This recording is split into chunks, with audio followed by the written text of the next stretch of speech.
30 тамыз Қазақстан Республикасының Конституция күні.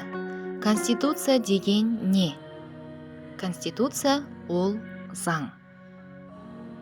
Тәртіпке бас иген құл болмайды деп Бауыржан Момышұлы атамыз айтқандай, әр елдің өз тәртібі, заңдары болады.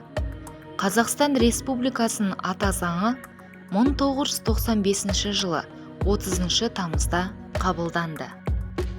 Заң бәрімізге ортақ. Кім ол заңды бұзатын болса, сол заңға сәйкес жазаланатын болады.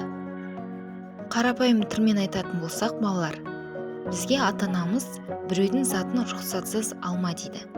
Ал егер біз ата-анамызды тыңдамасақ, ата-анамыз бізді жазалайды.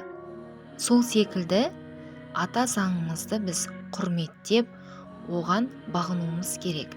Ол заң бәрімізге ортақ.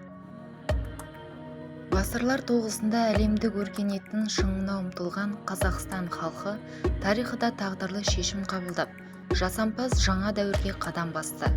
Ата заң біздің бүкіл жарқын істеріміздің қайнар бастауына айналды.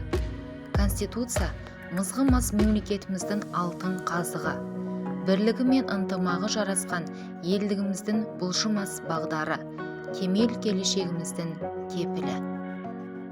Біз аз уақытта айбары асқан қуатты ұлтқа, дәулеті тасқан әлеуметті елге айналдық.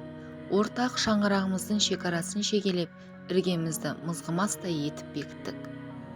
Тағдыр тоғыстырған, тарих табыстырған түрлі ұлт өкілдері Конституция қағидаттары төңірегіне топтасты.